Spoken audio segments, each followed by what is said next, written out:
The Executive Secretary. In its efforts to tackle unemployment, an intervention fund of 25 billion naira was committed by the Lagos State government for a period of 4 years to provide support to entrepreneurs, artisans, and unemployed residents.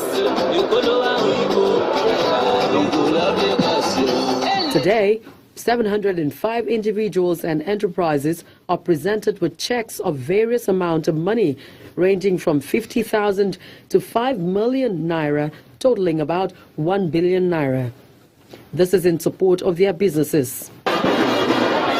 Governor Akim Yambode charges the beneficiaries to utilize the funds judiciously. The idea is that for every 1 million we disburse, we should create a minimum of 5 jobs around that business value chain.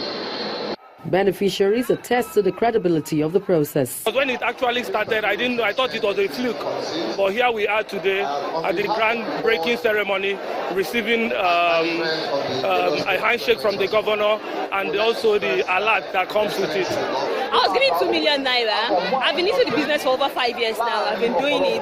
But with the money now, I can grow my business better. I can have more outlets, more places to sell. Then I have more customers to take all the foods. We're not just giving people money. As we give them funding, those of them receiving funding today, for example, will also be receiving an invitation to a training program. Outside of that training program, there's also a continuous process of using business development partners to support and monitor these businesses to ensure that they are executing and implementing their business plans on which we have given them the loans. The Lagos State Employment Trust Fund aims at providing financial support to over 100,000 micro, small and medium enterprises within the next 3 years. It is expected to create 300,000 direct and 600,000 indirect jobs, expected to add over 200,000 new taxpayers to the Lagos State tax register.